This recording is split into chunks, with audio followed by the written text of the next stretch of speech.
De 11 minutos de la mañana en Radio Panamá. Empezamos nuestra segunda hora de noticias y esta mañana reportábamos temprano sobre lo ocurrido el fin de semana cuando se fue la audiencia para esa exfuncionaria del órgano judicial detenida la semana pasada y se confirmó presentando pruebas que ella efectivamente suministraba información importante a una peligrosa pandilla, Humildad y Pureza, la pandilla ligada al Clan del Golfo, advirtiéndole sobre cómo escapar de los operativos y cómo zafarse de la ley. Y eso solo pone en evidencia un problema importante que enfrenta nuestra justicia.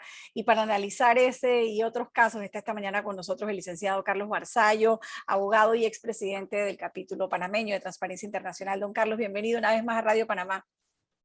Buenos días, muchas gracias por la entrevista.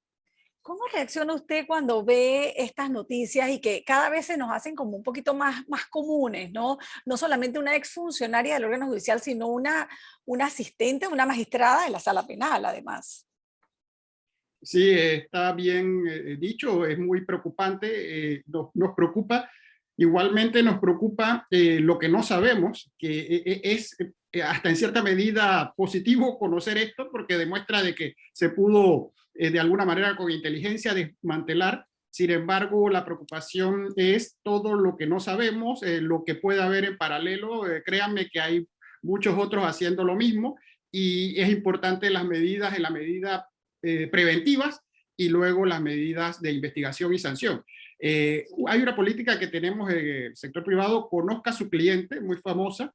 También hay una política que se llama conozca a su empleado o colaborador, que implica unos filtros adecuados para tener ciertas personas en puestos de confianza. Me preocupa también, don Carlos y Alexandra, una publicación que leí recientemente decía, conozca a la infiltrada en el órgano judicial. Entonces, la verdad es que es preocupante lo que está ocurriendo y no sé hasta qué punto, hasta dónde vamos a llegar con este tipo de casos. Sí, es bueno tener un contexto de que este tema que se llama de infiltración, nosotros tenemos un problema general, histórico, no solo en Panamá. Los carteles han copiado los modelos de negocios que tienen cosas buenas y malas. Siempre ha habido un tema de secretos industriales, secretos empresariales y la violación de estos secretos. Los competidores, por ejemplo, infiltran personas para conocer los secretos de la otra empresa y eso es conocido y castigado, para copiarse fórmulas, saber tip de negocios, licitaciones, cualquier ejemplo.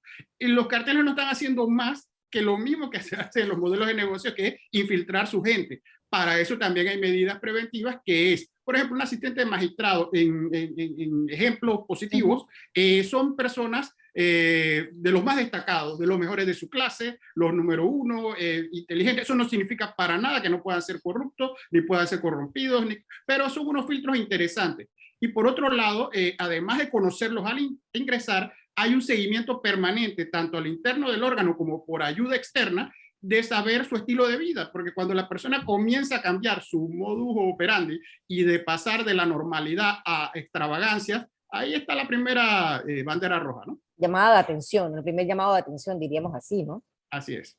¿Y hasta qué punto nuestra carrera judicial propicia este tipo de cosas? Porque no se ha terminado de implementar, porque tienes muchos funcionarios todavía en la interinidad.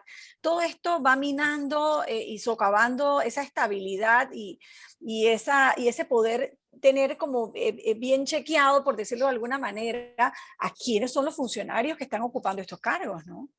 Sí, definitivamente no ayuda, hay debilidad. Se está tratando de mejorar en el sentido de la parte formal de las declaraciones de los funcionarios. Yo insisto mucho en esto de las declaraciones. Malo no es, pero es una panacea quedarse en eso nada más, porque la declaración tiene que saberse varios elementos. ¿A quién la va a ver y a dónde se pone? Porque si llega a un expediente que va a tomar polvo, eso no sirve de mucho. Hay que dedicarle tiempo y seguimiento. Eso tiene que verse periódicamente, porque si se compara nada más la de entrada con la de salida, en el medio ha pasado demasiadas cosas.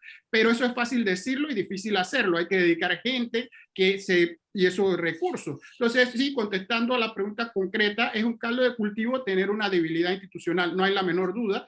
Tampoco es que estas medidas preventivas, insisto, son la panacea, pero ayudan a disminuir los riesgos y a atacarlos más temprano. Eso es lo principal.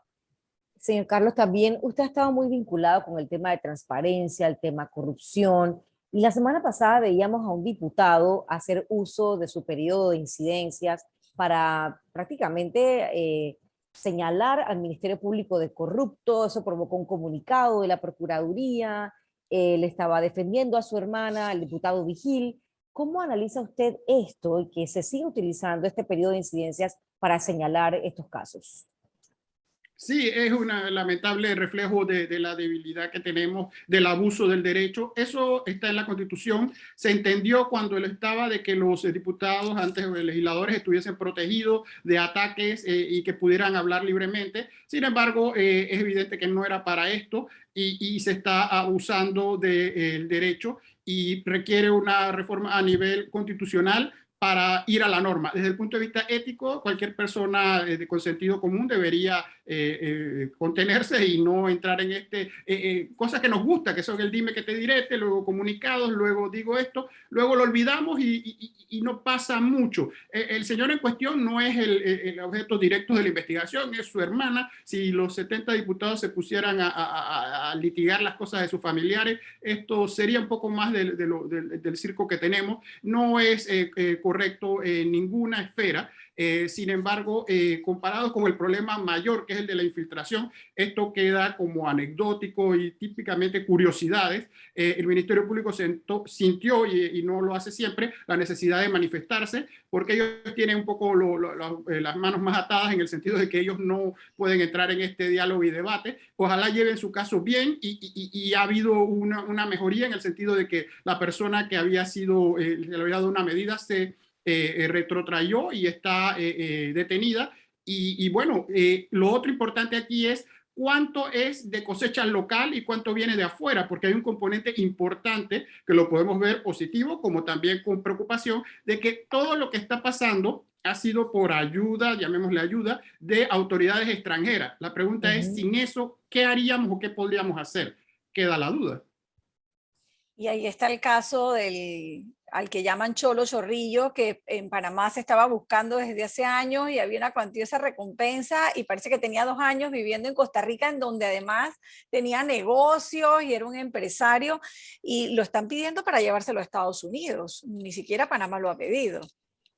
Precisamente esa era la referencia indirecta que hacía. Es un tema que no nos ha pasado por primera vez. La justicia, todo por lo cual lo requiere un juez en Los Ángeles, son hechos que en su mayoría se han cometido en Panamá. Hay homicidios, hay delitos muy serios, el tema del narcotráfico, el tema del pandillerismo. Sin embargo, los hermanos costarricenses sienten que hay que darle prioridad a la petición del juez de Los Ángeles en Estados Unidos frente a los vecinos panameños, y eso llama muchísimo la atención. Puede ser un tema de qué llegó primero, quién la pidió, pero nosotros no nos es extraño ver que se haga justicia afuera y no adentro, y ese mensaje es altamente preocupante. Es más, la gente con sentido común dice, es mejor que así suceda porque hay más seguridad de que va a haber algo.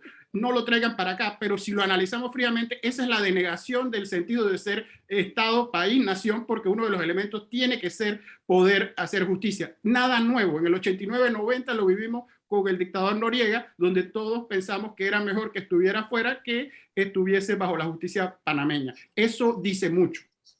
Por supuesto, y también, señor Barzallo, es altamente preocupante, y la verdad es que las imágenes de los operativos que se realizan cada 24 horas, llámese Damasco, llámese Operación Génesis, pareciera que estamos en manos, el país está en manos de las pandillas, estamos en manos de narcocarteles. Es decir, yo siento que hay una preocupación realmente profunda sobre este tema, ¿no? Muy, muy profunda, y lo peor, nuevamente con un ángulo distinto, es sin el plan B, o sea, sin la visión, la luz al final del túnel. Si nosotros nos vamos a nuestro entorno, países cercanos y ciudades, Medellín estuvo igual de manera seria, pero uno le ve cómo se transformó, cómo mejoró, hubo un plan, y Medellín es otra cosa distinta a lo que fue en el pasado, que fue terrible. Acá uno se pregunta, bueno, ¿dónde estará la solución? ¿Cuál es la luz al final del túnel? ¿Cómo se pueden mejorar estas áreas rojas? No puede ser a punta de operativos, y eso dura unos minutos, sino horas, y luego todo vuelve a lo mismo, que es una especie de impasse, o de zozobra, y en ese ritmo no se puede. Tenemos sectores de la ciudad perdidos que son inalcanzables, inhabitables, y se está a punta de operativos que son desgastantes y que no tienen a largo plazo, no son la solución.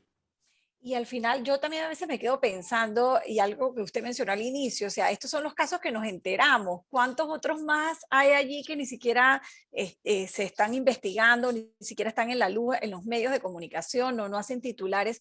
¿Y cómo esto a la larga está afectando la imagen del país a nivel internacional? O sea, está bien, obviamente, a los operativos y tomar acción, pero demuestra que hay una situación bien peligrosa que se está cocinando. Sí, ¿Cuáles son sí. las alarmas que se encienden allí, señor Barzallo? Tres ideas centrales. Hay un problema con las estadísticas aquí que lamentablemente no pueden ser confiables porque uno no sabe lo que no sabe. Es decir, es especular, pero sí lo puede sospechar por los resultados. Cuando uno ve que se caen casos, cuando uno ve que se llega tarde a los operativos, cuando todo eso hay peligro de que haya habido un dato, un soplo. Es que, mire, no hay que estudiar mucha ciencia política y criminología, hay que ver televisión, Netflix. Estas novelas ya no son simplemente ficción, son realidades, son casi que autobiográficas. Entonces, con ese sentido común, esto es un juego del gato y el ratón. Y es bien importante saber que las estadísticas de todos los números, igual de incautaciones, igual de detención, más es lo que hay por fuera que no se está midiendo. Estos números son conservadores siempre.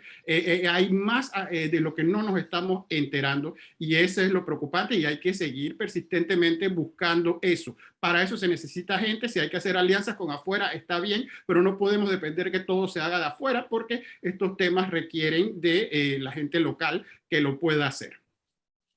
Bueno, y también, ya para terminar, Alexandra, y me parece interesante lo que dice el señor Barzallo sobre estos operativos que pueden resultar desgastantes, es decir, se hacen en 24 horas, se anuncian 300 arrestos mediante la Operación Génesis, pero la verdad es que queda la interrogante de qué pasa con todas estas personas que están arrestando, entre comillas, en una operación que dura 24, 48 horas. ¿Qué pasa con estos casos?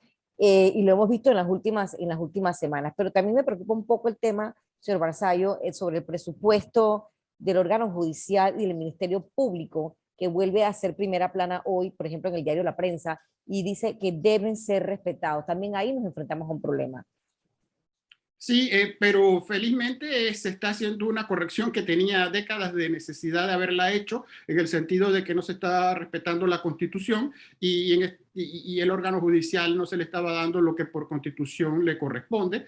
Y así que aquí se arregla un entuerto. Ojo que eso no es suficiente, porque si los recursos no se usan bien o adecuadamente, es por gusto, pero el principio es correcto lo que se ha podido hacer. Miren, no hay independencia si no se tienen los recursos y la capacidad de usarlos bien. Entonces, si se tienen limitaciones de los recursos, ese órgano, o sea, en este caso el judicial, está dependiente de quien tenga que pedírselos o rogárselos, y eso le resta totalmente su independencia que está por Constitución. En ese sentido, es positivo, es tardío. Esta es una lucha que venía de décadas. Había un procurador antes que ya lo había intentado, pero fue la Corte la que se ha pronunciado recientemente, y bueno, veamos si eso funciona. Luego, insisto mucho, se le puede dar todo el dinero del mundo, pero si no se usa bien, había muchas críticas que el dinero se utiliza para cursos, viajes, para personas que no lo requieren. Si se utiliza donde debe, vamos por buen camino.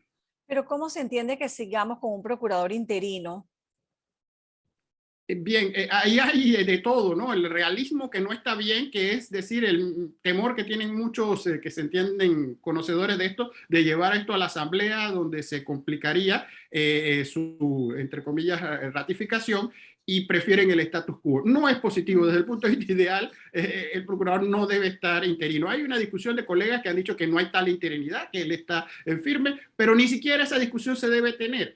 Ahora, como somos panameños, pragmáticos, tropicales, mientras esté funcionando, se deja correr, y está funcionando con este tipo de medidas. Y todo con un tema. Es mejor lo que está pasando de detener gente. No sé si ustedes, que reportan a diario esto, la anécdota anterior siempre ha sido agarrar cosas. Se agarran caletos, se agarran droga, y no hay gente alrededor, no se detiene a nadie. Ahora está un poco más hacia la gente, lo cual, bueno, parece más positivo.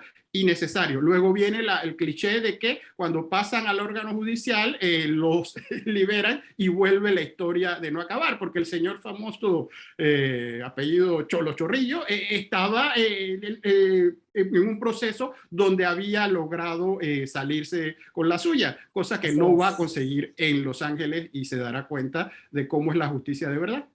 Y pareciera que tampoco lo va a Ojalá que así conseguir en sea. Costa Rica, señor Barzallo, porque allá se va a quedar, ¿no? Por un tiempo. Costa Rica me atrevo a predecir que lo va a tratar de enviar lo más pronto posible hacia los Estados Unidos, y ahí es que terminará. Y hay muchas personas preocupadas y con dolor de cabeza de que en Estados Unidos que vaya a cooperar ese señor y revelar las redes, porque, ojo, no personalicemos.